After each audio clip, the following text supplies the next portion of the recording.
ரொம்பவே டேஸ்டியான மணத்தக்காளி கீரை புளிக்குழம்பு தான் வைக்க போகிறோம். ரொம்ப சூப்பராக இருக்கும். ஒரு வாணலில் 4, 5 டேபிள் ஸ்பூன் எண்ணெய் ஊற்றிக்கோங்க. கொஞ்சமாக வெந்தயம் ஆட் பண்ணிக்கலாம் 1/4 டேபிள் ஸ்பூன் அளவுக்கு. அதே 1/4 டேபிள் ஸ்பூனுக்கு நச்சீரகம் ஆட் பண்ணிக்கோங்க. இது கூடவே நான் ஒரு 20 சின்ன வெங்காயம் இந்த மாதிரி எடுத்து போட்டுக்கிறேன். அது கூடவே ஒரு 15 பூண்டு பல் ஆட் பண்ணியிருக்கேன். ரொம்பவே டேஸ்ட்டு சூப்பராக இருக்கும். இந்த மாதிரி ஆட் பண்ணிக்கோங்க.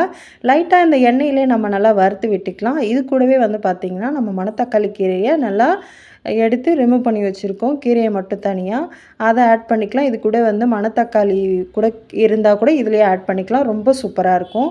இது நல்லா இந்த மாதிரி வதக்கி விட்டுருங்க. இந்த எண்ணெயிலே நல்லா ஃப்ரை ஆகிறதுலே நல்லா கீரை சுண்டி சின்னதாகிடும். ஸோ இந்த மாதிரி நல்லா வதக்கி விட்டுட்டே இருக்கலாம். அதோட பச்சை ஸ்மெல்லும் போயிட்டு ரொம்ப சூப்பராக இருக்கும் டேஸ்ட்டும்.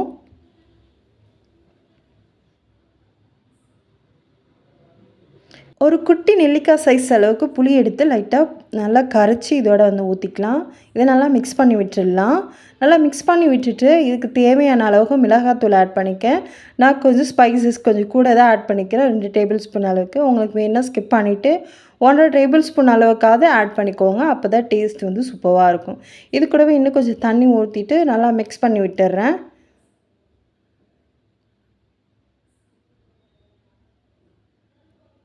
நல்லா மிக்ஸ் பண்ணி விட்டதுக்கப்புறம் இதுக்கு தேவையான அளவுக்கு கொஞ்சமாக உப்பு சேர்த்துக்கலாம். இதில் ஒரு 1/2 டேபிள் ஸ்பூன் அளவுக்கு உப்பு ஆட் பண்ணிக்கலாம். நல்லா உப்பு ஆட் பண்ணிவிட்டு அது கூட நல்லா மிக்ஸ் பண்ணி விட்டுடலாம். இது கூடவே இதுக்கு தேவையான அளவுக்கு மஞ்சள்தூள் 1/4 டேபிள் ஸ்பூன் ஆட் பண்ணிக்கலாம். ஆட் பண்ணிவிட்டு நல்லா மிக்ஸ் பண்ணி விட்டுடலாம். இப்போது இது நல்லா சுண்டி வர வரையும் வெயிட் பண்ணலாம். அவ்வளோதான், ஒரு சூப்பரான டேஸ்டியான மணத்தக்காளி கீரை புளிக்குழம்பு வேறு லெவலில் ரெடி ஆகிடும். இது மணத்தக்காளி கீரையே எனக்கு பிடிக்காது, நான் சாப்பிட மாட்டேன்னு சொல்கிறவங்க கூட இதை ரொம்ப ரொம்ப விரும்பி விரும்பி சாப்பிடுவாங்க. கண்டிப்பாக இதே மெத்தடில் உங்கள் வீட்டில் கண்டிப்பாக ட்ரை பண்ணி பாருங்கள். எப்படி இருக்குதுன்னு செஞ்சு பார்த்து சாப்பிட்டுட்டு எப்படி இருந்ததுன்னு கமெண்ட் பண்ணுங்கள் நம்ம சேனலில். ஸோ ரொம்பவே டேஸ்டியான நல்லா தகன்னு கொதிக்குது பாருங்கள் நம்ம மணத்தக்காளி கீரை புளிக்குழம்பு.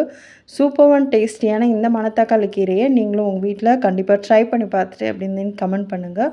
அவ்வளோதான், ரெடி ஆகிடுச்சு. இதை நம்ம ரைஸோடு வச்சு ஒரு நல்லெண்ணெயை ஊற்றி சாப்பிட்டோம் அப்படின்னா காம்பினேஷன் வேறு லெவலில் இருக்கும். கண்டிப்பாக ட்ரை பண்ணி பார்த்துட்டு எப்படி இருந்ததுன்னு கமெண்ட் பண்ணுங்கள். சுட சுட ரைஸோடு இதை வச்சு சாப்பிட்டுட்டு எப்படி இருந்ததுன்னு கமெண்ட் பண்ணுங்கள். பாய், see you for next video. Kavi supreme சமையல்.